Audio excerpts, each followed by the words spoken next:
Muy buenas noches y bienvenidos un día más al programa Mensajes de Orión. Bueno, ya estamos poniéndole casi el punto y final a la temporada 3 de Mensajes de Orión. Queda este programa, el de esta noche y el último definitivo, que es la colaboración con Gramática Parda, que próximamente lo escucharéis también. Y bueno, ya os iré comentando cosas de este punto y final de la temporada 3. Os haré un vídeo explicativo y ya os comentaré dónde se van a seguir haciendo estos programas de Mensajes de Orión. Ya eso es otro tema. Bueno, esta noche estamos con Joaquín Senén. Ya lo conocéis muchos de bastantes programas que hemos hecho esta temporada. Y bueno, hoy vamos a hablar de... Ahora lo explicará Joaquín Senén, que ha hecho su investigación, ¿no?, respecto al tema. Vamos a hablar de lo que es la visión del fenómeno ovni y hasta qué punto la ciencia admite la existencia de civilizaciones alienígenas. Ahora él lo comentará un poco más, dará el matiz, ¿no?, exactamente de lo que vamos a hablar. Y la verdad es que este tema me interesa y a la audiencia también, porque es un poco la visión de la ciencia, ¿no? Hasta ahora no lo habíamos tratado, he hecho programas hablando y analizando casos ovni, ¿no?, que también lo hemos hecho de una perspectiva bastante científica y razonable, ¿no?, alejada de esa ilusión o de esas corrientes un poco más espirituales, ¿no?, de lo que es el fenómeno ovni. Como ya sabéis, los que seguís Mensajes de Orión, sabéis que con la información la tratamos de manera bastante rigurosa, ¿no? Y bueno, intentamos que sea lo más certera posible. Entonces, bueno, espero que os guste el programa de esta noche y os animo y os invito a que escuchéis programas anteriores que hemos realizado Joaquín y yo, y todos los que se han hecho en torno al fenómeno ovni y experiencias de este tipo, ¿no? Bueno, no me quiero extender mucho más y damos la bienvenida a Joaquín al programa de esta noche. Joaquín, ¿qué tal? Hola, muy buenas noches, Desiré, y también, pues eso, un efusivo saludo y abrazo a tus seguidores de este programa. Bueno, ¿has escuchado más o menos el título, ¿no? ¿Cómo voy a titular el programa de esta noche? ¿Podrías añadir algo más o crees tú que bueno, yo faltaría pienso que, algo? Sí, yo pienso que lo primero es dejar claro qué es lo que la ciencia piensa en este momento de manera categórica sobre la existencia o no del fenómeno ovni. Bueno, el fenómeno ovni, que puede ser de muchas causas, ¿no? Pero bueno, ovni como objeto volante no identificado, como una nave que está dirigida por alguien, y civilizaciones tecnológicas avanzadas extraterrestres. En este momento la ciencia opina que eso no es posible. Directamente. Directo, no es posible, ¿no? porque... Ya has dado sí. Directo, o sea, podríamos acabar el programa ya directamente vale. con esta afirmación, pero hay matices, ¿no? O sea, eso es lo la que te iba a decir. ciencia Entonces, ¿por qué tanto revuelo? Claro. La ciencia lo que necesita para avalar una afirmación semejante son pruebas concluyentes. Son pruebas concluyentes. Si nosotros tuviéramos una nave, ¿no?, que hubiera, pues no sé, se hubiera estrellado, hubiera dejado unos restos que los pudiéramos analizar. Si encima tuviéramos la suerte de que además esa nave pues, contuviera restos orgánicos, los cuerpos de otros, de seres de otros mundos, ¿no?, ajenos al nuestro, como lo que siempre se ha hablado, ¿no?, del accidente de Roswell, en el cual pues un platillo volante cayó y se hicieron las autopsias de cuerpos de seres alienígenas, ¿no?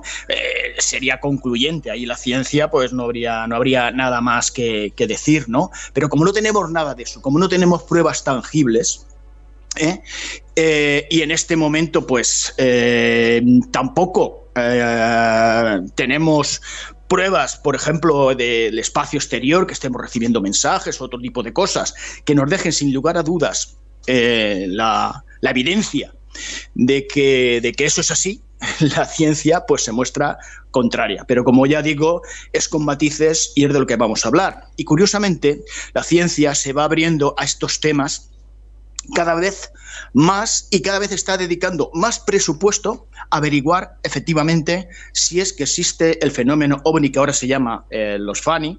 Le han cambiado la denominación hace un momento. Desiree y yo estábamos debatiendo sobre esto y dice, ahora en el programa lo explicas, ¿no? Antes se le llamaba objeto volante no identificado, el OVNI, ¿no? Porque decir que hay un objeto volante significa que está siendo conducido de alguna manera o dirigido, ¿no? Y ya es presuponer que eso ya es una nave y que dentro puede haber alguien que lo pilota, ¿no? Ahora se les llama los FANI, que mira, son Joaquín, fenómenos atmosféricos no identificados. Me gusta que hayas dicho esto porque precisamente la temporada 3 se abrió con un programa hablando de los FANI, ¿no? De que la gente se había vuelto loca pensando que desde el gobierno o desde la ciencia se había admitido la existencia de extraterrestres y lo decíamos que para nada. Ha sido todo justo lo contrario. Todo lo contrario. Claro.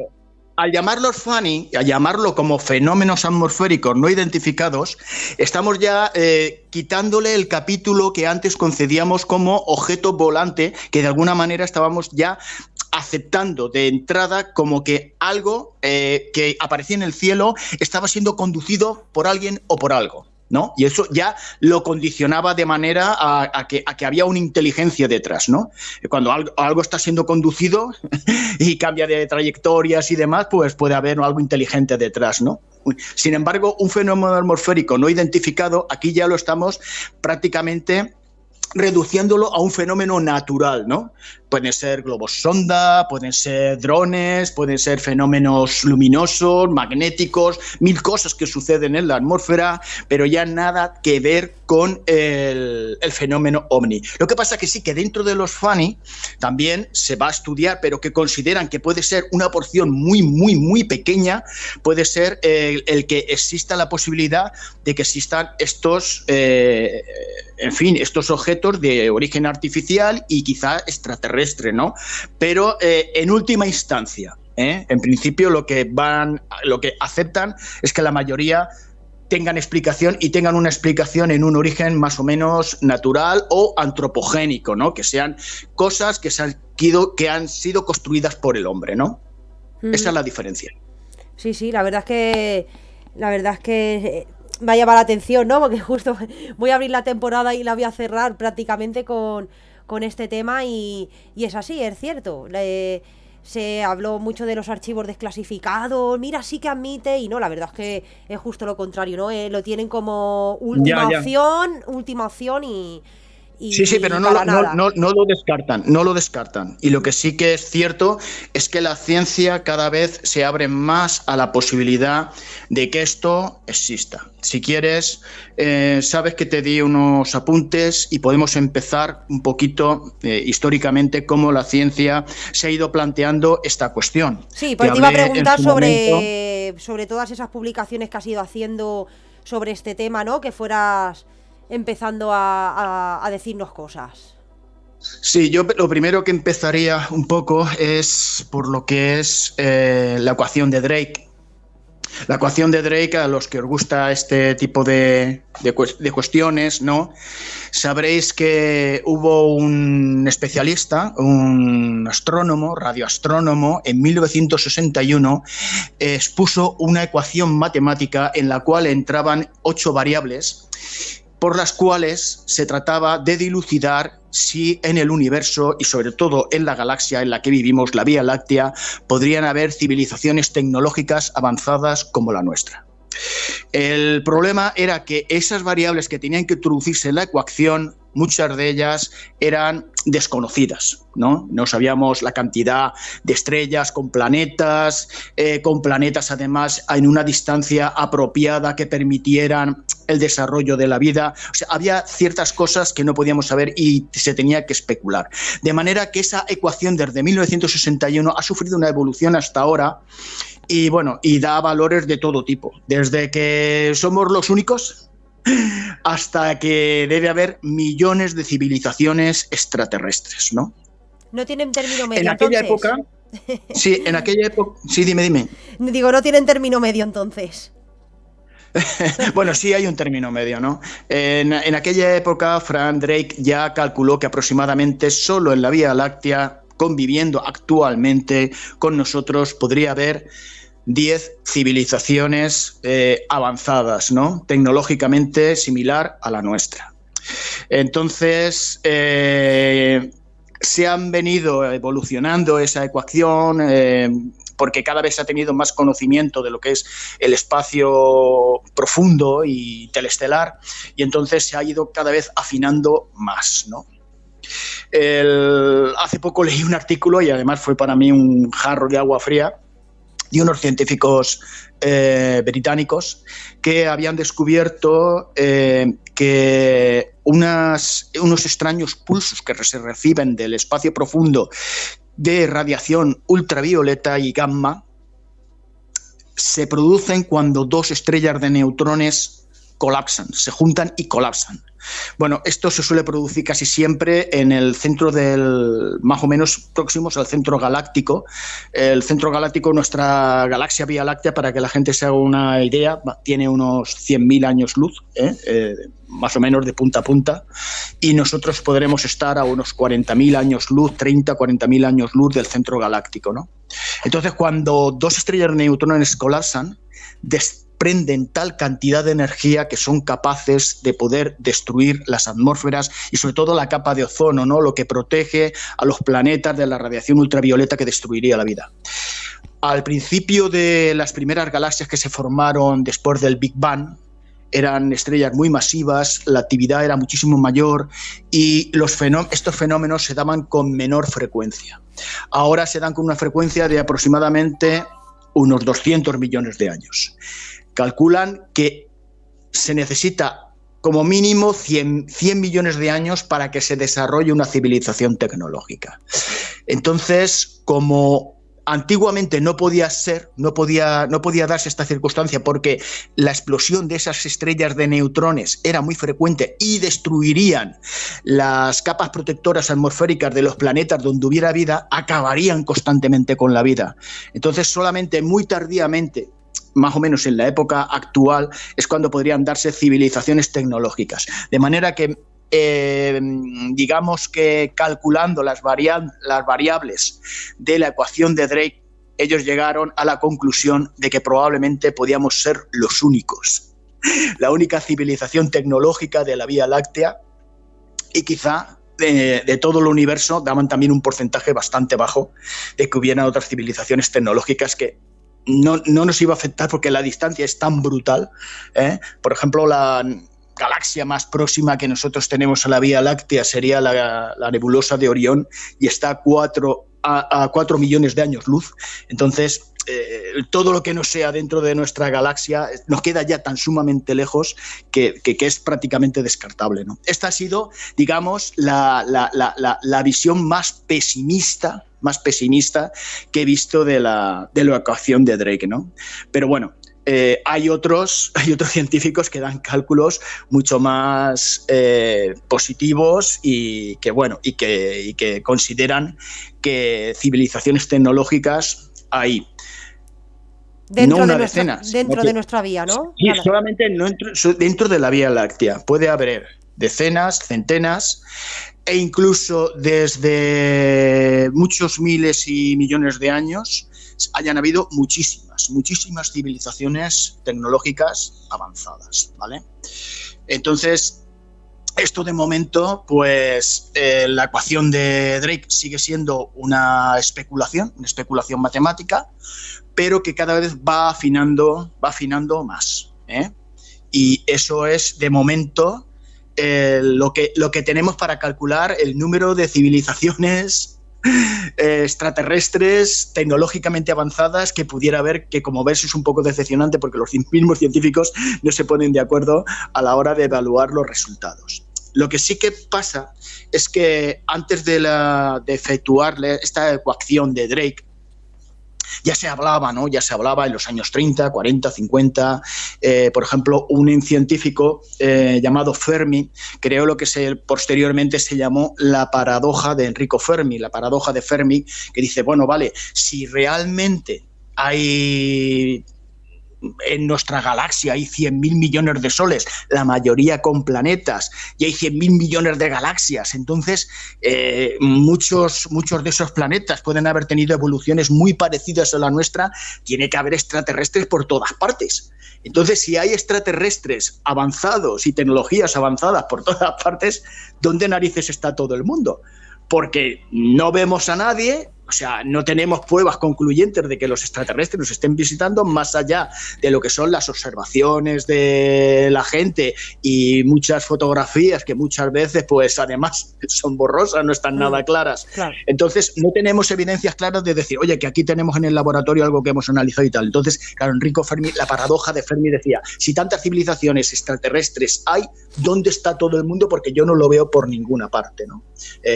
Cuando miramos el cielo, vemos el vacío absoluto. Fermi, que fue un científico que participó en el proyecto Manhattan para desarrollar la bomba atómica, luego fue uno de los grandes impulsores de todo lo que fue el proyecto SETI.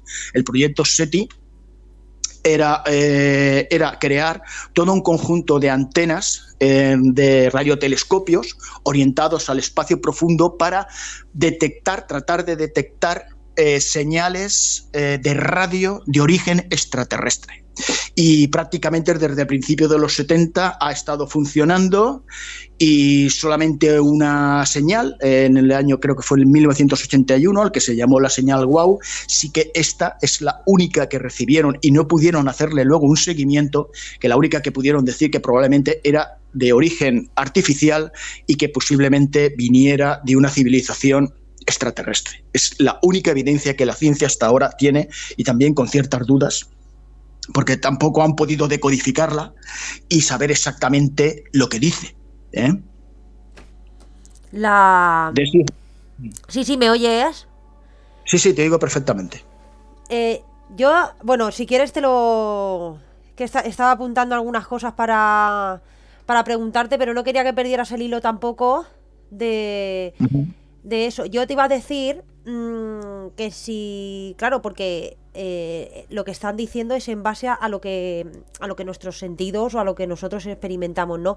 Pero a lo mejor existen otro tipo de formas de energía que desconocemos, otro tipo de manifestación energética que nosotros desconocemos o por nuestra propia densidad de la Tierra no permite, ¿no?, que podamos apreciarla, que a lo mejor eso es lo que puede evidenciar la vida extraterrestre, pero nuestra vista, simplemente nuestra vista, porque no hay otro sentido que lo pueda demostrar, ¿no?, en ese ámbito, en eso que estamos hablando, no puede ver ese tipo de formas extraterrestres, ¿no? Eso es lo que yo me planteo con lo que tú acabas de comentar. Bueno, vamos a ver. Nosotros tenemos 5 sentidos, todo el mundo los conoce, pero la instrumentación que nosotros utilizamos permite, por ejemplo, ver en el espacio profundo en longitudes de onda que nosotros no podemos, de manera natural no podemos ver, pero los aparatos que nosotros diseñamos sí, y también escuchan el espacio profundo. Entonces, nosotros tenemos aparatos como los interferómetros, que no solamente registran las señales que vienen en longitud de onda, sino también en banda ancha, como pueden ser señales de radio y otro tipo de radiaciones, ¿no?, de banda más ancha y de banda más corta, ¿no? Entonces, mezclando todo esto con los interferómetros, tenemos una visión bastante cada vez más bien definida de lo que nos viene del espacio, ¿no? Y esto es lo que quería luego entrar. Por eso cada vez la ciencia va siendo cada vez un poco más, digamos, más abierta a investigar toda esta cuestión, que todavía pues estamos en mantillas, estamos comenzando, y que cada vez se muestra más abierta a invertir en presupuesto para hacer todo este tipo de investigaciones, ¿no? Yo qué sé, hasta hace muy poco pues estaba la astrofísica, que se encargaba pues de investigar pues, o de estudiar, hacer estudios científicos sobre qué eran los fenómenos físicos que ocurrían en los cuerpos en el espacio, ¿no? La astroquímica, que también se dedicaba un poco a analizar la composición química de los elementos que hay en el espacio, ¿no?, haciendo la descomposición de la luz, mirando los espectros para saber los componentes químicos de las estrellas, de los objetos que hay en el espacio. Ahora, por ejemplo, hay una ciencia y además que se toman con mucha seriedad, que es la astrobiología. La astrobiología lo que trata de estudiar es la vida fuera de nuestro planeta.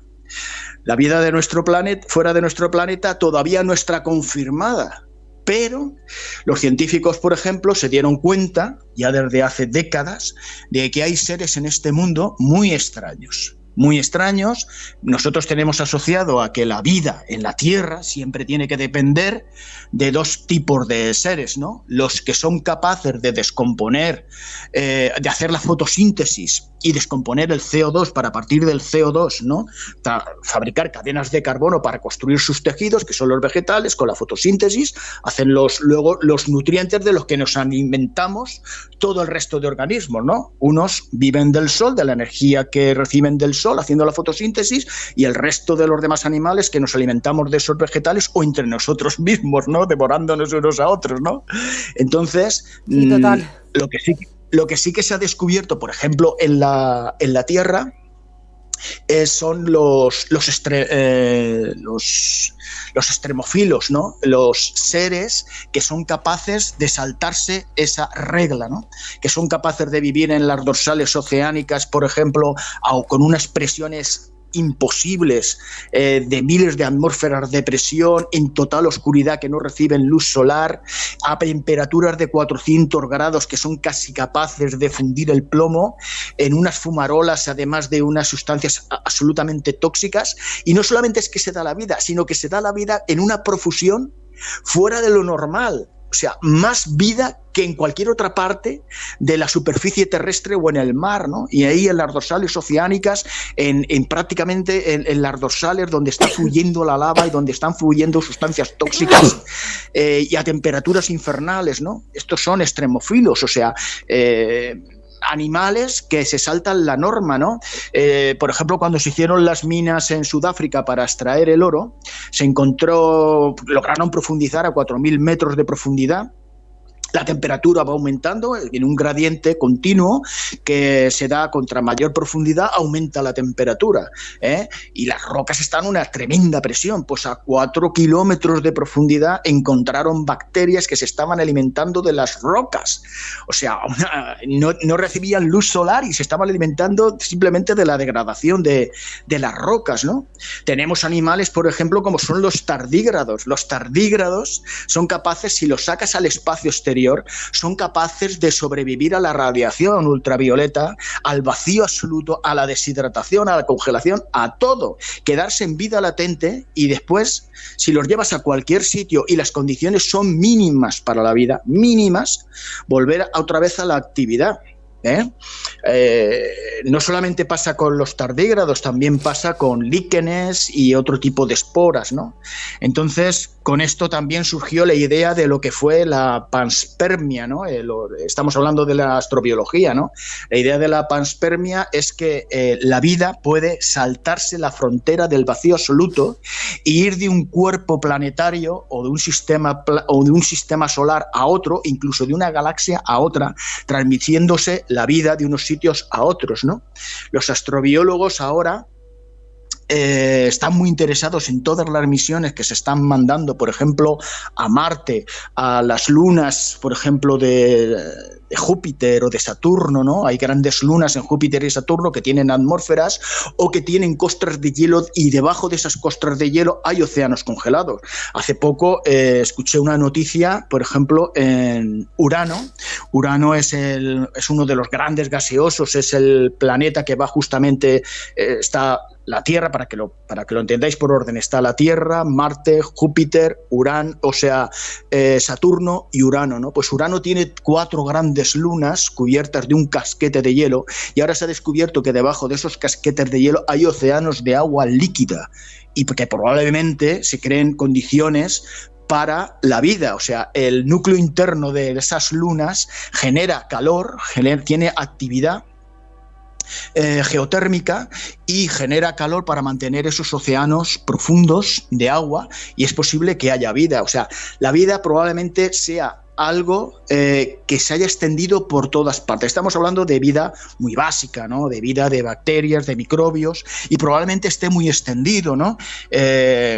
hace unos años se encontró un meteorito en la Antártida. La Antártida es un sitio muy bueno para encontrar meteoritos porque es un continente que está enterrado bajo un casquete polar de 4.000 metros de grosor. O sea que toda piedra que te encuentres en la Antártida es por narices un meteorito. Y en una de esas piedras encontraron la impronta de unas bacterias fósiles. Y esa piedra, lógicamente, al ser un meteorito, ellos calcularon por la composición que tenía que venir de Marte. Y es la primera prueba de vida, pero que todavía, como al ser la única, no las tienen todas consigo y lo tienen ahí como en reserva. Ahora pues hay muchas misiones en Marte, ¿no? Y una de las cosas que se está buscando, aparte de buscar agua, recientemente también se han descubierto rocas en Marte que evidencian que tuvo océanos.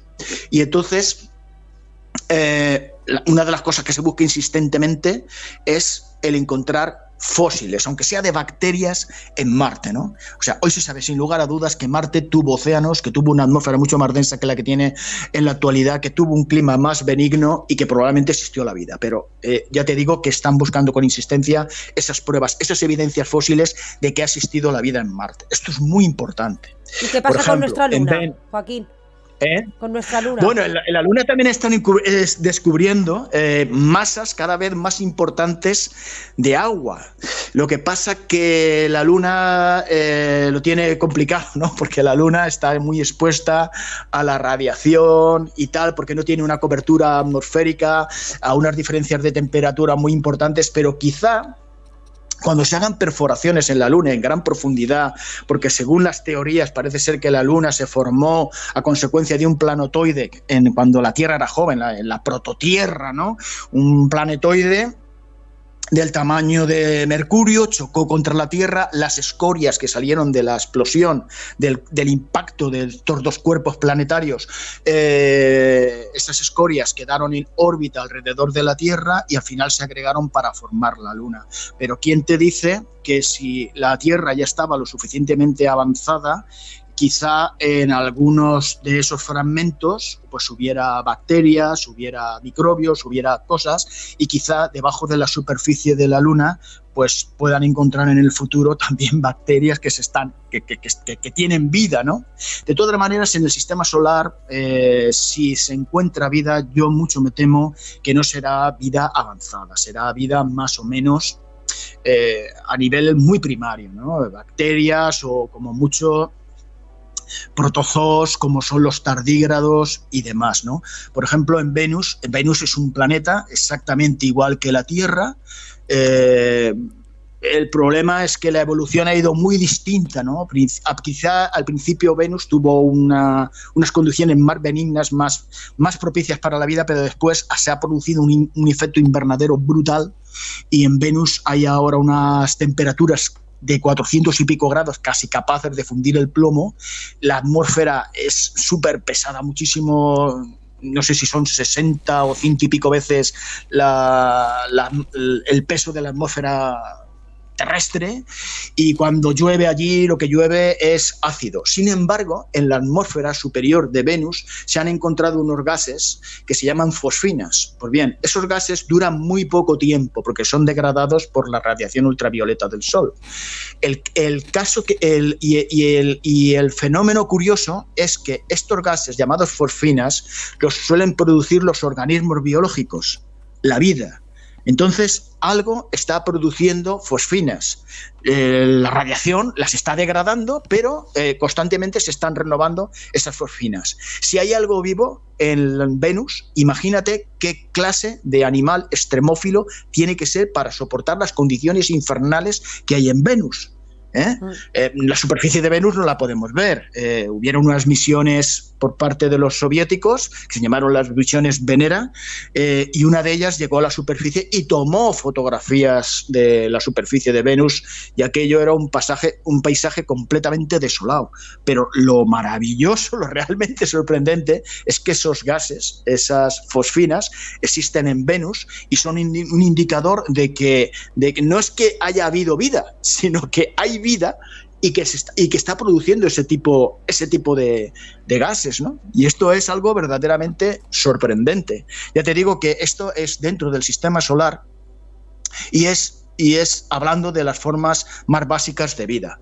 Yo estoy convencido, y por eso se están haciendo tantas investigaciones y tantos esfuerzos por parte de la comunidad científica y de los gobiernos en patrocinar este tipo de investigaciones, porque dan por seguro que más tarde o más temprano aparecerán las evidencias de vida en muchos lugares de nuestro sistema solar, sobre todo en las lunas de los planetas gigantes, quizá también en nuestra luna, pocas posibilidades, pero sobre todo en Marte, ¿no? En Marte es un sitio muy prometedor.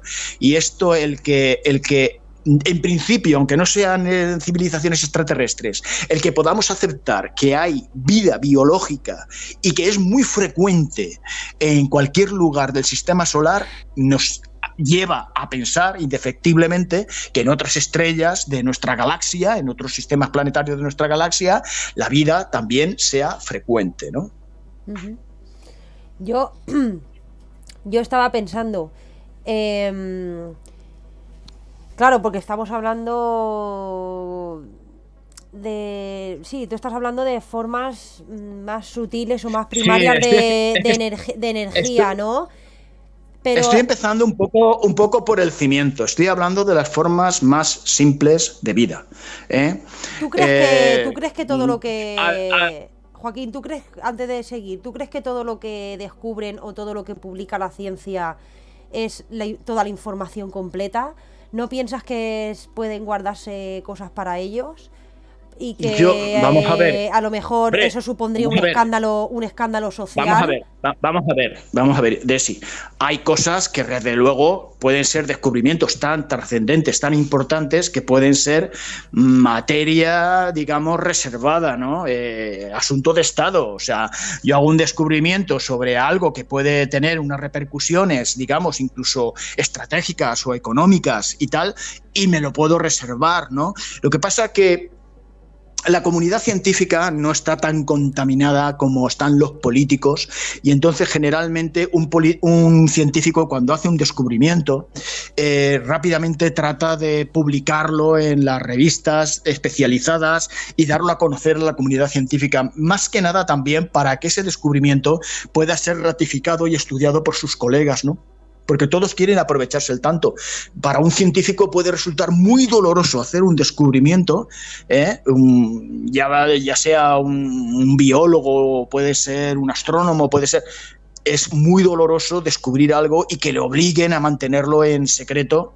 Es muy doloroso, ¿no? Eso es muy duro para él, ¿no? Lo que tratará siempre es de darlo a conocer y que la comunidad científica lo pueda ratificar, porque todos tenemos nuestra vanidad y todos queremos sobresalir. Entonces, el hacer un descubrimiento muy importante es muy difícil. Entonces, yo creo que por supuesto que no estamos accediendo a toda la información, pero sí a una información bastante amplia y bastante relevante. Ya te digo que cada vez se está sabiendo más, y sobre todo la tecnología, que está avanzando tanto, está propiciando unos descubrimientos asombrosos. Por ejemplo, en los años 90, que para mí fue ayer porque soy ya un sexagenario, pues... no se oía hablar de los exoplanetas. O sea, se creía que la única estrella que tenía planetas era nuestro Sol, era nuestro sistema solar. El resto de las estrellas no se veía planetas por ningún lado. Y no se veía planetas por ningún lado en el resto de las estrellas porque la luminosidad de la estrella opacaba la poca luz que pudieran reflejar los planetas. Fue con un sistema indirecto cuando se registró por primera vez la presencia de planetas en nuestras estrellas de nuestra galaxia. Y fue porque se dieron cuenta de que cuando observaban una estrella y aceleraban la imagen, después de varios días o meses, algunas estrellas las veían bascular de un lado a otro y decían, ostras, ¿y esto?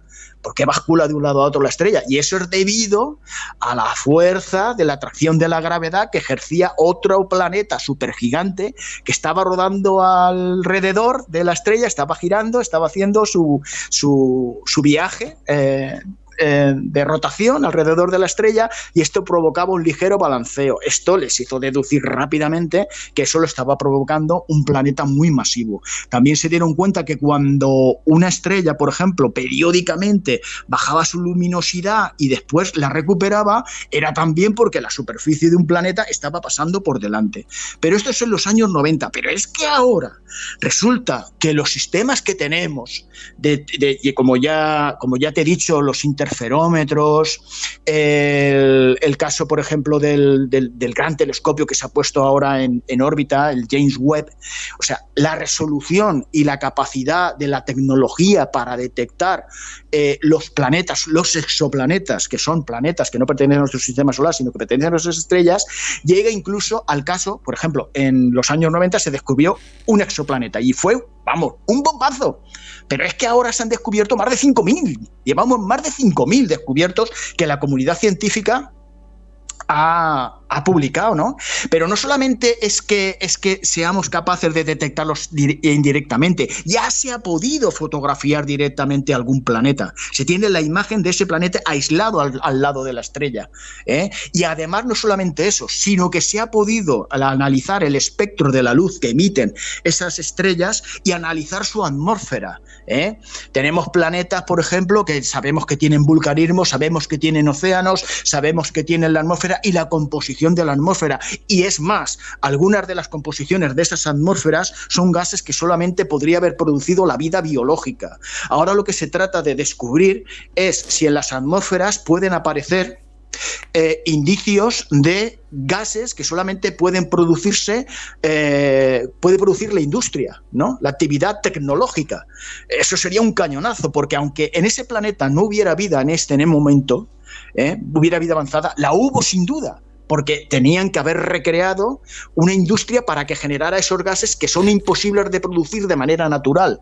O sea, esto está avanzando a tal velocidad que lo está revolucionando todo, y está revolucionando todo ese negacionismo, que en principio, que no es que sea negacionismo, es simplemente que si la ciencia no tiene unas pruebas evidentes de que algo existe, no lo puede dar por bueno.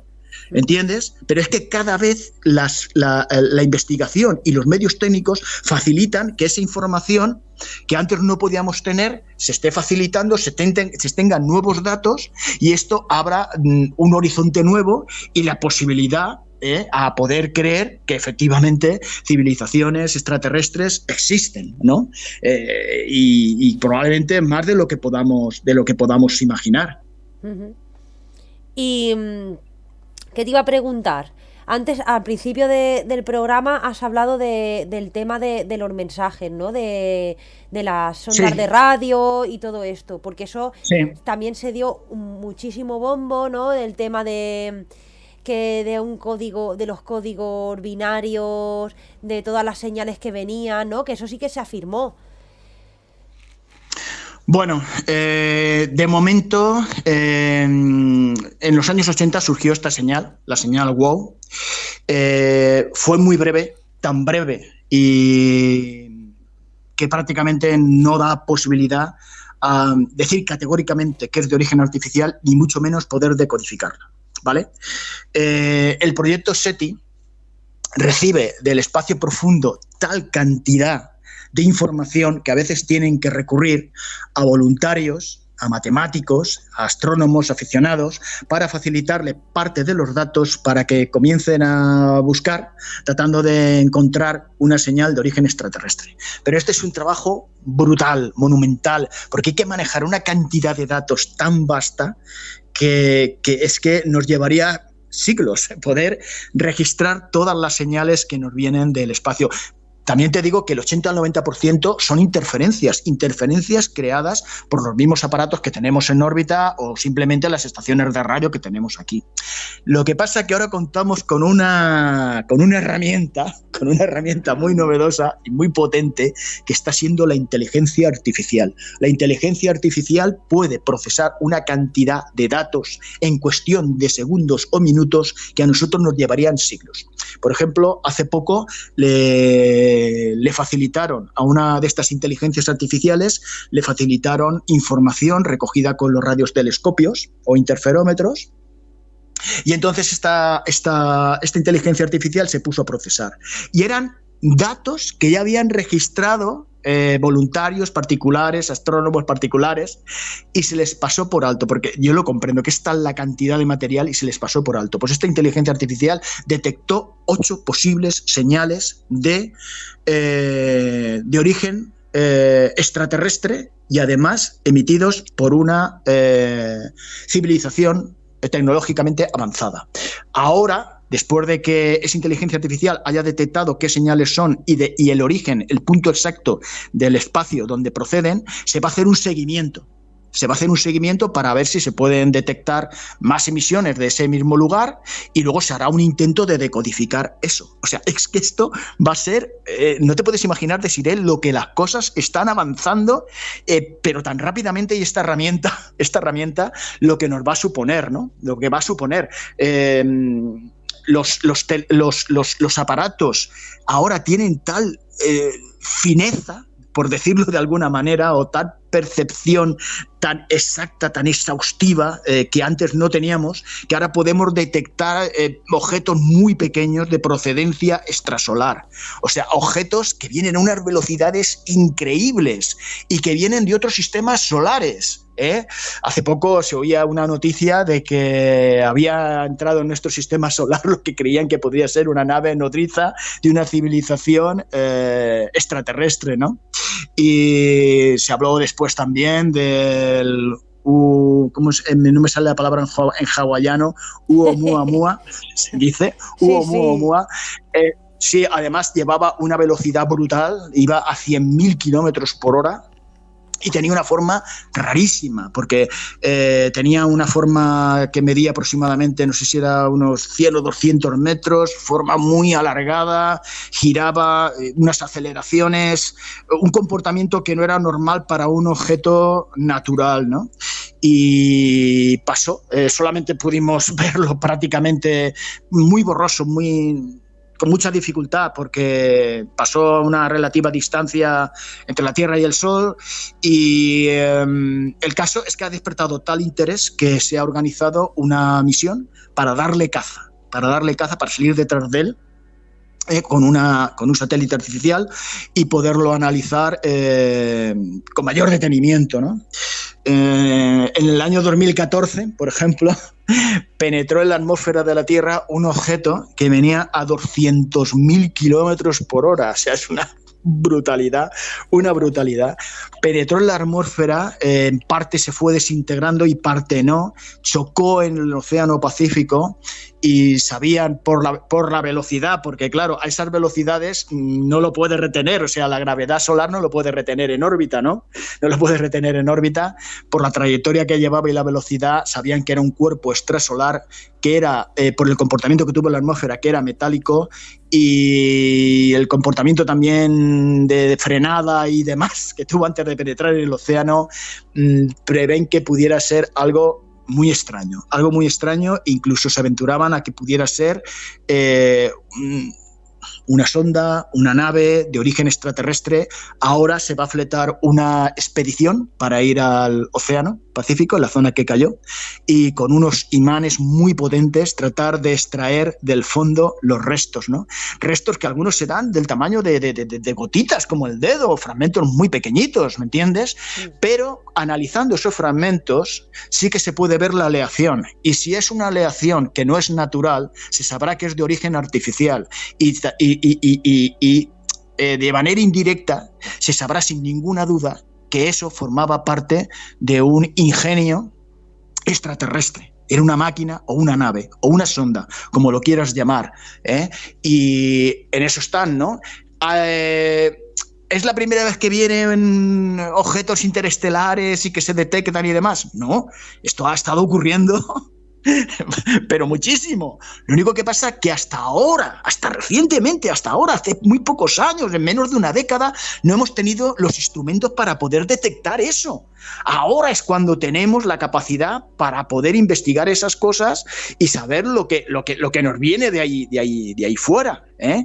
Y esto va a ser algo extraordinario si se pudiera confirmar que la aleación de este objeto Y no solamente ha caído uno, han caído dos de momento, aparte del Oumuamua, que siempre me cuesta recordarlo, ha habido otros objetos, ¿no?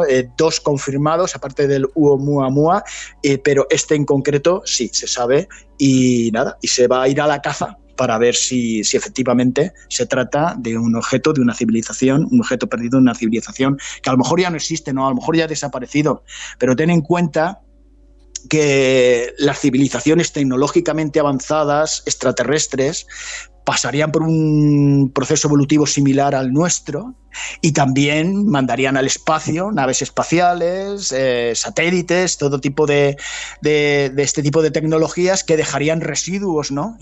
Y que igual que, por ejemplo, la Voyager ha salido fuera de nuestro sistema solar y ya ha salido en fin, se pierde en las estrellas, pues quizá a lo mejor otra civilización en el futuro se la encuentre, ¿no? O aterrice en su lugar, ¿no?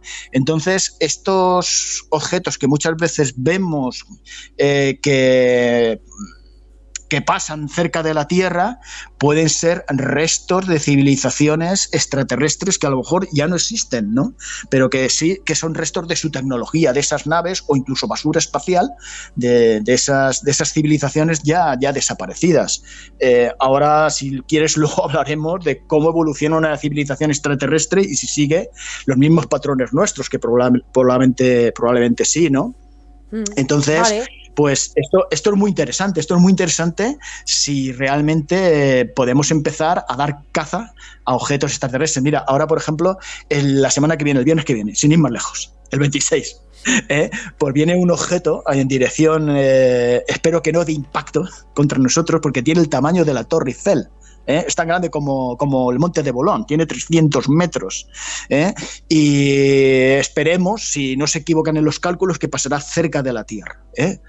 No iba a provocar la extinción, pero te puedo asegurar que muchos daños podría provocar si impactara contra nosotros. Pero es que en julio tenemos otro, y es el doble de tamaño.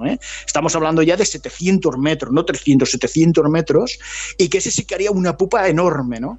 De vez en cuando tenemos, la mayoría son de origen natural, son cuerpos que pertenecen al cinturón de asteroides entre las órbitas de Júpiter y Marte, que pasan muy cerca de nosotros, pero como ya te digo, de manera natural pasan constantemente y han estado pasando.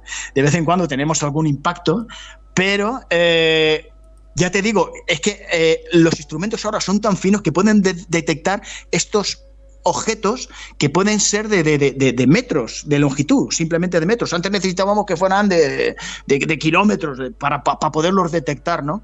Y más a las velocidades que van. Pero ahora la instrumentación ha afinado mucho, ¿no? Y nos permite descubrir cosas que antes no podíamos, ¿no? Y como último apunte te digo, ahora hay un proyecto que se está a punto de finalizar, que es el proyecto Galileo. El proyecto Galileo además es civil y estará observando el cielo de la Tierra, pero constantemente en una vigilancia total y en todo tipo de longitudes de onda, visible y en radio, invisible, visible y en radio. Entonces no se nos va a escapar nada. Entonces ahora sí que si hay ovnis o fanis, ¿no? Fenómeno atmosférico no identificado, alguno puede ser lo que nosotros esperamos con toda la ilusión que sea, ¿no? Pues sí que se podrán detectar sin lugar a dudas, ¿no? ¿Qué esperamos nosotros? Con ilusión. Yo espero con toda la ilusión que se pueda confirmar que hay vida extraterrestre inteligente en otro lugar. O sea, eso es algo que me fascina, me encantaría que se pudiera confirmar. Yo tengo la ilusión de que eso pueda ser real. Hombre, tengo que hacer de abogado del diablo y ceñirme a la realidad, a las evidencias que tenemos hasta ahora. Pero el que hasta ahora no estemos detectando estas cosas, no significa que no estén. Simplemente que no tenemos la tecnología adecuada para poder detectar eso. Sí, a lo mejor también puede ocurrir lo que te he comentado yo antes, ¿no? Que de aquí a unos años se creen otro tipo de herramientas que sean capaces de detectar, ¿no? Otro tipo de energías que a lo mejor no se detectan hasta ahora, ¿no? Por ejemplo. Sí, es que, claro. Es que, vamos a ver, ahora nosotros vamos a sufrir una revolución. El desarrollo humano, desde que nosotros inventamos la rueda, bueno, el fuego, la rueda y y en fin, ya llegamos a la revolución industrial, la era atómica, la era de salir al espacio, ¿no? Todo esto nos ha llevado mucho tiempo. Lo que sí que es cierto es que cada vez que avanzamos más, eso acelera más el desarrollo, ¿no? Las herramientas que ahora tenemos para, como ya te digo, esto que nos viene ahora, que es la inteligencia artificial, que probablemente acabe destruyéndonos, pero eso es un apartado aparte, pues nos va a permitir avanzar muchísimo más rápido de lo que se ha podido hasta ahora, porque la capacidad de procesamiento de esta herramienta va a ser tan grande que nos va a abrir un horizonte que no vamos a dar abasto detrás de una sorpresa a otra de descubrimientos, ¿no? Y esto, claro, va a ampliar mucho los horizontes. Vamos a descubrir cosas extraordinarias que hasta ahora nos era imposible detectar, ¿no? Y te iba a preguntar, ya así para ir metiéndonos, que tú has dicho, ya voy a empezar de lo pequeño a lo grande, ¿no? Nosotros estamos hablando mucho de nosotros, desde la perspectiva del planeta Tierra, pero ¿piensas que si existen civilizaciones extraterrestres nos han podido detectar a nosotros de alguna manera con todo lo que estamos haciendo, esas señales, herramientas, etcétera? Claro, es que ten en cuenta una cosa, el espacio es inmenso.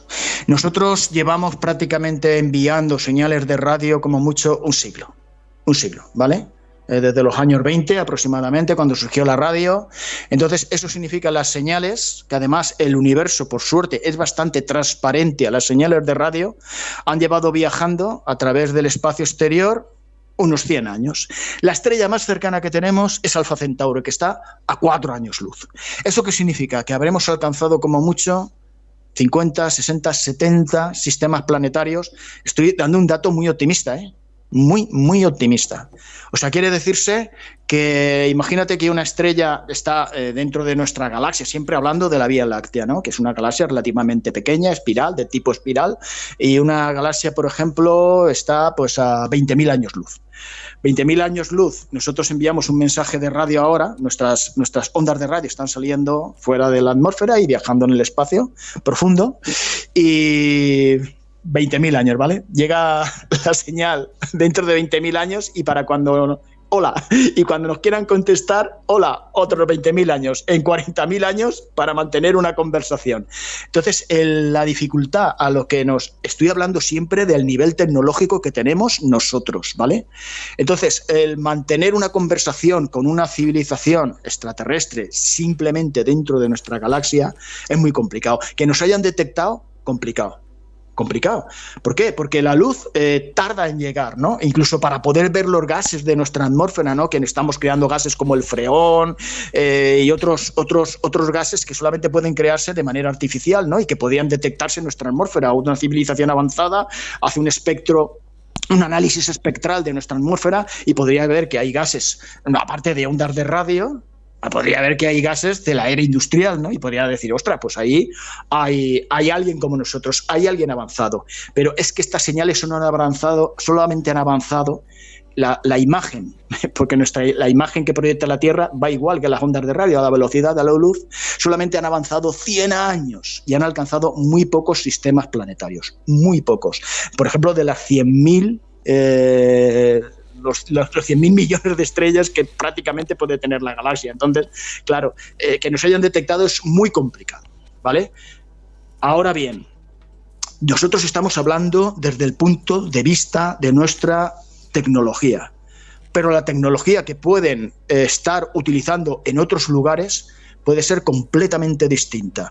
Lo que si a una persona del siglo XVIII o XVII, que eran exactamente iguales que nosotros, le dices que podríamos estar, que habría gente viviendo en una estación espacial internacional, o que ahora, pues, no sé, se mandan... Que sería muy difícil explicarle que es un robot, que se mandan robots a Marte o a la Luna y tal, o sea, resultaría inconcebible.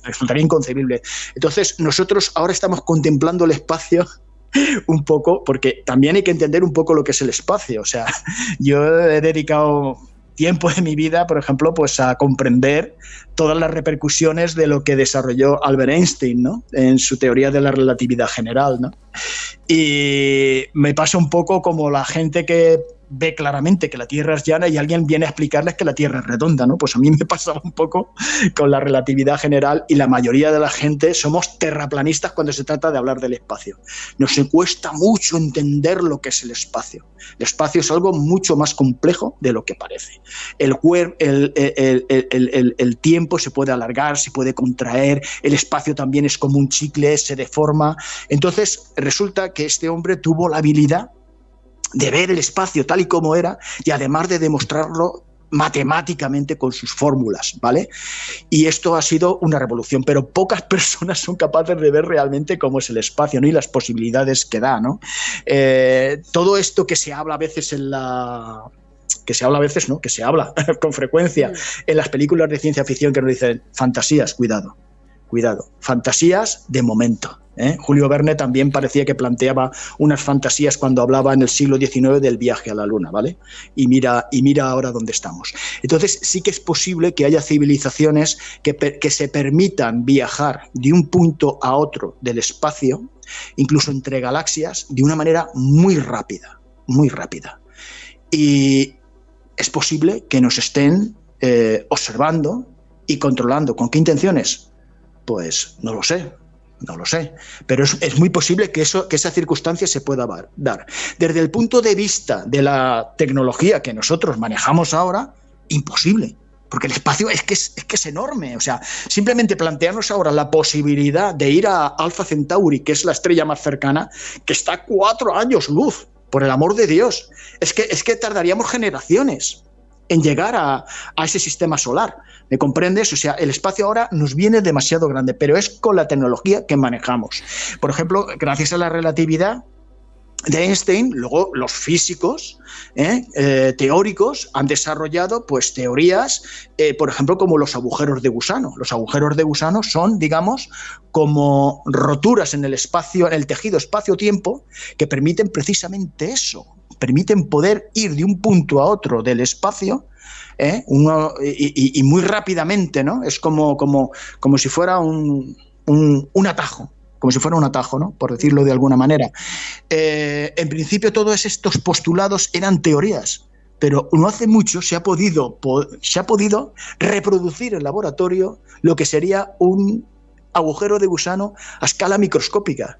No te puedes imaginar, esto ni ha salido en las noticias, ni prácticamente la gente no se entera. Pues esto tiene una trascendencia enorme, porque si se ha logrado a pequeña escala reproducir un agujero de gusano, eso significa que cuando lo podamos hacer a gran escala, podríamos viajar de un sitio a otro, deformando el tejido espacio-tiempo, y podríamos viajar de un lugar a otro muy rápidamente. Y por supuesto dejar atrás los límites de la velocidad de la luz, que la relatividad dice que no se pueden sobrepasar. Entonces, claro, estamos vislumbrando una tecnología que es casi una fantasía, pero que quizá otras tecnologías han podido desarrollar. Luego, no sé si me lo vas a preguntar, el por qué el silencio, ¿no? Del espacio, el por qué nos cuesta tanto ver en el espacio otras civilizaciones. Si quieres, te podría hablar de eso también. Sí, dime.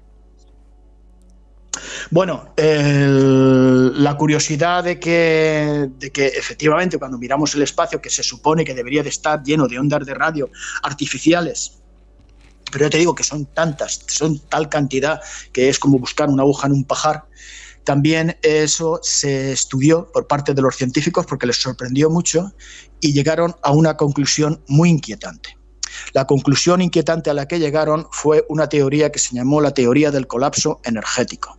Significa que, bueno, no sé si fue Carl Sagan, dividió a las supuestas civilizaciones extraterrestres, las dividió en 3 estadios, ¿no? En un primer estadio en que controlarían perfectamente todo lo que es la energía del planeta en el que habitaran. 2, en el que controlarían prácticamente la energía del sistema planetario, ¿no? De la estrella y los planetas y demás. Y 3, en el que controlarían prácticamente la energía de todo el universo. Nosotros no hemos llegado ni siquiera a la fase 1, ni siquiera hemos llegado a la fase 1, pero sí que hemos llegado a un grado de avance tecnológico que hemos creado unas armas y una serie de peligros que nos ponen en la situación de que podemos destruirnos a nosotros mismos. como resulta que la vida, sea donde sea que se haya producido por el sistema evolutivo, partiendo de seres unicelulares, seres pluricelulares, hasta llegar a una evolución similar a la nuestra, en la que se llega ya a un estadio en que una raza prácticamente alcanza una civilización tecnológica que le permite, pues, no sé, enviar señales de radio o viajar a otros objetos de su sistema planetario, ¿no? En el grado que nosotros estamos de avance tecnológico. Pues en ese momento que han descubierto también la energía atómica y demás, están con una alta posibilidad de destruirse a sí mismos. Aparte, y también, ¿por qué? ¿Por qué se van a destruir a sí mismos? Porque parece ilógico, ¿no? Dices, el ser humano es un ser inteligente. Pues no es inteligente. Es bastante estúpido. Realmente somos listos, tenemos capacidad, somos imaginativos, pero en el comportamiento somos realmente estúpidos. ¿Y por qué? Porque no estamos programados para, digamos, para hacer cosas lógicas. Estamos programados para sobrevivir, ¿eh? Nosotros venimos, nuestros antepasados, estoy hablando de antepasados del ser humano, descendemos de las razas más guerreras, de los pueblos que se han impuesto a otros, no solamente por tecnología, sino también por violencia, ¿no? Los pueblos más pacíficos, curiosamente, han perecido a manos de los que han sido más agresivos, y más egoístas, ¿no? Entonces, eso lo llamamos en nuestros genes. Seguimos siendo muy egoístas, seguimos siendo muy agresivos, y si le preguntas a cualquier ser humano a qué ha venido al mundo, te dirá, yo al mundo he venido a disfrutar, a pasarlo lo mejor posible. No venimos a eso. Nosotros venimos a sobrevivir. Lo que damos ahora por sentado diciendo, oye, pues que tenemos, no sé, tenemos trabajo, y si no tenemos trabajo tenemos el paro, y cuando no seamos mayores pues tenemos una jubilación y tenemos la seguridad social, unos buenos médicos que nos atienden. Todo esto es un espejismo. En cualquier momento puede haber una hecatombe natural, sea, pues, no sé, una explosión solar. Una explosión solar, me refiero a una explosión de una tormenta electromagnética, ¿no? Que por ejemplo en el siglo XIX ya la subieron, ¿no? Una potente tormenta solar, que nosotros en nuestro cuerpo no notaríamos nada. Nosotros veríamos a lo mejor que el sol tiene un poco más de brillo, pero no mucho más, ¿no? Destruiría por completo todos nuestros sistemas eléctricos y electrónicos, nos reduciría prácticamente a la edad de piedra y provocaría una hambruna y unos conflictos que prácticamente nos llevarían a la extinción. Y esto ya lo ha habido en siglos pasados y estamos viviendo como si nada. Un supervolcán, por ejemplo, como el que hay en Yellowstone o como el que hay en los Campos Flegreos, ¿no? en Italia, un supervolcán provocaría un invierno, un mal llamado invierno nuclear, porque arrojaría una cantidad de ceniza a la atmósfera que opacaría el paso de la luz del sol, destruyendo los cultivos y provocando una hambruna tremenda. O sea, nosotros tendríamos que estar preocupados por la supervivencia, nosotros tendríamos que tener buenos refugios, tendríamos que tener silos garantizados los alimentos por cuestión de años. Y sin embargo no estamos haciendo eso. Nosotros vivimos al día. O sea, hay un conflicto ahí en Ucrania y en Rusia, y si en un momento dado ponen problemas a lo que es la exportación del grano, empiezan a morirse a millones, sobre todo en el tercer mundo. O sea, es que vivimos al día. Vivimos en el mundo de Yuppie, como si no pasara nada. No tenemos un comportamiento inteligente, no estamos actuando conjuntamente como una especie en pos de un objetivo, sino que aquí cada uno va a la suya, y todavía seguimos siendo egoístas y violentos, y el orden mundial se establece en base a la capacidad de destrucción de tus armas nucleares, o de tu aviación, o de barcos, o de material de guerra, ¿me entiendes? Sí, claro. Entonces, cualquier extraterrestre que tenga un mínimo nivel, que realmente sea inteligente y sea sabio, al contemplarnos quedaría horrorizado. Lo más normal que haya pasado en la mayoría de las civilizaciones que, como nosotros, hayan evolucionado por competitividad biológica, es que cuando hayan alcanzado un determinado grado de tecnología se hayan destruido, se hayan aniquilado a sí mismas. Y esa es la teoría del colapso energético, y es la que hace que veamos tanto silencio en el espacio, porque el periodo de tiempo en el que una civilización tecnológica activa está viva es muy corto, se aniquilan rápidamente. Se aniquilan rápidamente a sí mismas. Stephen Hawking decía que... Sí, y sobre todo con la inteligencia artificial. La inteligencia artificial, muchos ya la catalogan como un riesgo mayor que las armas biológicas, que la guerra atómica. O sea, un riesgo muchísimo mayor. ¿Por qué?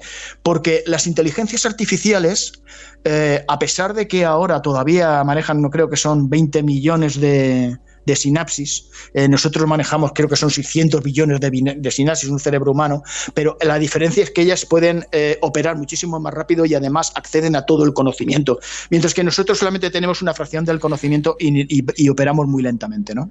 Entonces, las inteligencias artificiales, que ahora van a sufrir una revolución muy rápida, asombrosa, muy rápida, no solamente hay que crear la base de esas inteligencias artificiales, sino que tienen que aprender, les llevará también tiempo de aprender, pero aprenden infinitamente más rápido que un ser humano. Lo que ingenuamente no podemos pensar es que las inteligencias artificiales van a estar sirviendo a unos seres inferiores y además a unos seres que van a considerar como nosotros, aparte de inferiores, peligrosos. En el momento tengan la oportunidad de suprimirnos, nos suprimirán. Por una cuestión simple, supervivencia. Por eso hay muchos científicos que opinan que lo que nos visita, lo que vemos en ocasiones, esos objetos que a lo mejor pasan por cerca de la Tierra, pueden ser sondas o naves, pero que esas naves son en sí ya algo vivo, ¿no? No es que lleven seres biológicos dentro, porque los seres biológicos hace tiempo que fueron destruidos. Cuando una civilización es capaz, ha alcanzado un grado ya de nivel de lo que llamamos civilización extraterrestre de nivel 2, ya no hay seres biológicos. O sea, como mucho pueden haber seres sintéticos. O sea, la inteligencia artificial se ha impuesto, ha barrido, ha evolucionado de seres biológicos, como nosotros, que somos realmente un homínido, somos un animal, eso ya lo ha exterminado, y se han impuesto estos seres sintéticos. Cuando pasan a nivel 3 ni siquiera necesitan un soporte físico. Es algo ya que nosotros, para comprenderlo, para poder entender lo que sería eso, tendríamos que hablar como dioses. Si esos seres que han evolucionado de esta misma forma que nosotros estamos evolucionando, ¿no?, que estamos viviendo como especie biológica nuestros últimos momentos, porque seremos sustituidos sin ninguna duda por las inteligencias artificiales, y esta gente ha alcanzado el nivel 2 o el nivel 3, comunicarse con ellos, no sé, es como si ellos... o sea, como si nosotros pretendiéramos comunicarnos con las hormigas, ¿me entiendes? O sea, el nivel de procesamiento, de inteligencia, de conocimiento es tal, y a nosotros nos verían de la visión que de nosotros tendrían es tan sumamente decepcionante, porque vamos a ver, ¿con quién pueden hablar aquí? ¿Con quién pueden hablar que nos represente? ¿Con quién? Como sale en las peliculicas, ¿el presidente de los Estados Unidos? No, el presidente de los Estados Unidos representa a su parroquia, como mucho, pero no a toda la Tierra. Y toda la Tierra no actúa en conjunto. No seguimos un patrón y todos en pos de unos determinados fines, de crear una sociedad utópica. Aquí estamos dándonos caña los unos a los otros. Estamos haciendo el tonto. Nos comportamos estúpidamente y camino de nuestra propia destrucción. Entonces, si alguna civilización ha logrado sobrevivir a su etapa biológica y ya son seres sintéticos, o lo que es en la escala 3, que ya ni siquiera necesitan el soporte material de una máquina para poder estar esas inteligencias activas, y con un control y un conocimiento tal que les permite el control absoluto del universo, imagínate a lo que nos estaríamos enfrentando. ¿Me entiendes? Claro. Sí, claro. Preocupados por nosotros no estarían, de verdad. Preocupados por nosotros no estarían, porque nos pueden eliminar o nos pueden limitar rápidamente cuando quieran. Yo pienso que pienso y casi tengo la certeza de que los extraterrestres están tan avanzados que cuando vienen aquí nos observan como nos observaría un naturalista que está viendo los animales de una fauna salvaje, o el biólogo, el investigador que está mirando unas bacterias en una placa de Petri a través de un microscopio, ¿no? En ese plan. O sea, las capacidades de las que estamos hablando serían tan grandes que la comunicación sería prácticamente imposible. Y además, ¿de qué íbamos a hablar, no? ¿De qué íbamos a hablar? Porque es que ni se iban a molestar. No serviría de nada. Ya nos pueden advertir, hemos visto películas que vienen del espacio, los seres extraterrestres advirtiéndonos de que el mundo, creo que hay una película que se hizo una versión, a mí me gustaba la antigua, pero se hizo una versión por Ken Roach que se llamaba Ultimátum a la Tierra. ¿Sabes de qué película te hablo? Sí, claro. De sí. Sí. Ultimátum a la Tierra. ¿Me oyes? Sí, te oigo. Sí, sé de qué película me hablas. Ultimátum a la Tierra, ¿no? A mí es una película que la vi de niño, me encantó en blanco y negro, y luego la versión que hizo Ken Roach también me gustó mucho, pero no creo que se molestaran. O sea, llegados a un nivel tan avanzado, no creo que se molestaran. Nos dejarían seguir un poco a nuestro criterio, porque además es que no tienen nada que temer. O sea, cuando un ente tan inteligente, tan avanzado, tiene un control tal del medio universal, que de alguien o algo como nosotros no tiene nada que temer. Entonces yo creo que como ya te digo, que por evolución, cuando son seres biológicos que han competido y que son egoístas, porque la vida te lo exige, es destruir al enemigo, ¿no? Al competidor. O sea, cuando tú ves muchas veces decimos, ¡ay, la naturaleza que vive en armonía! ¡No! Cuando tú ves una selva amazónica, lo que estás viendo son montones de criaturas que se están devorando unas a otras, y sobre un sustrato de cadáveres que mide metros de grosor, porque debajo hay un suelo de lateritas, de óxido de aluminio, y ahí está todo devorándose, entre unos y otros están todos devorándose. Y el ser humano, que se ha impuesto a todas las especies de la Tierra, sigue devorando al resto de los seres vivos en lugar de protegerlos, y nos seguimos devorándose unos a otros. O sea, es que esto pinta mal. Entonces, ya te digo, es muy difícil que superemos esta fase de poder pasar a la inteligencia artificial y que la inteligencia artificial sobreviva. Ojalá que las inteligencias artificiales sobrevivan, aunque signifique nuestra extinción, ¿no? Porque es que nuestra extinción es inevitable, ¿no? Y ya te digo que si hay otras civilizaciones que tienen la capacidad tecnológica de haber llegado hasta aquí desde otras estrellas, significa que esa fase de seres biológicos a seres sintéticos ya la han pasado. Y están a un nivel muy, muy, muy superior al nuestro. Eso es lo que hace imposible que cuando vemos un ovni y hay, no sé, testimonios con crédito, ¿no? Como pueden ser los pilotos comerciales o militares que a veces han interactuado con los ovnis, ¿no? Cuando me refiero a ovnis, aquí sí que estoy hablando de aparatos artificiales conducidos, ¿no? Conducidos por una inteligencia, ¿no? Y que hacen maniobras imposibles y que les ha sido imposible interceptarlos y que a veces se han visto obligados hasta tener que aterrizar porque esa misma nave extraterrestre les ha obligado a aterrizar, ¿no? Porque no podían competir, ¿no? En habilidad y en tecnología, ¿no? Entonces, yo pienso que sí, que es muy posible que estemos teniendo ese tipo de contacto, aunque sea, ya te digo, muy limitado, porque ya te digo, es que probablemente nos observen de esa manera, como te digo, ¿no? Como el científico que observa un fenómeno natural. Y si nos están observando, ¿tú de dónde piensas que vienen realmente? ¿De otra dimensión? ¿De fuera del sistema solar? ¿De dónde? No. De otra dimensión, no. De otro sistema solar, por supuesto. De otros sistemas solares, por supuesto.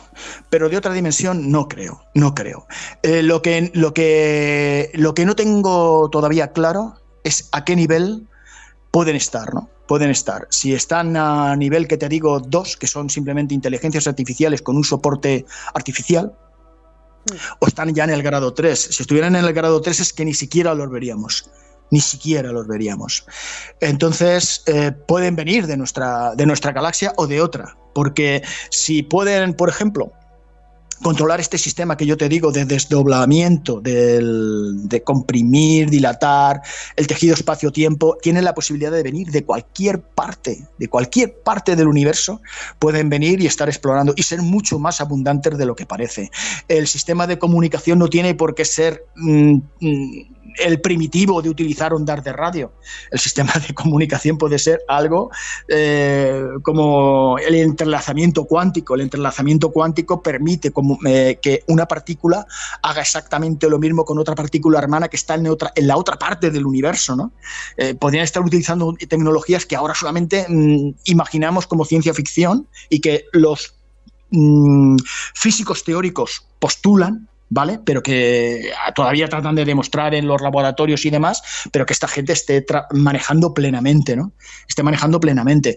Y claro, a mí lo que, por un lado, sí que es cierto que con la tecnología que nosotros tenemos actualmente, pues puede resultar decepcionante porque no tenemos pruebas concluyentes de su existencia, pero por otra parte tenemos también pues todo lo que son los testimonios de testigos de crédito, como ya te digo, que son los pilotos comerciales, los pilotos de aviación, pues gente que está... incluso astronautas han tenido. Entonces, toda esta gente sí que me merece un crédito, ¿no? Y yo estoy convencido de que algunos de estos fenómenos, sobre todo los descritos por estas personas de crédito, son realmente auténticos y no eran un fenómeno atmosférico, porque estas cosas llevaban un comportamiento absolutamente inteligente, podían variar en fin, la trayectoria a su antojo, y vamos, está claro que eso era algo artificial y algo dirigido por una inteligencia muy avanzada, y que además podían hacer cosas que contravenían a los patrones de la física. O sea, que algo que nosotros, con unas capacidades que a nosotros ni podemos soñar, ¿no? Entonces, claro que tiene que estar. ¿Cuándo podremos detectar este tipo de cosas y demás y poderlo saber? Pues ya veremos.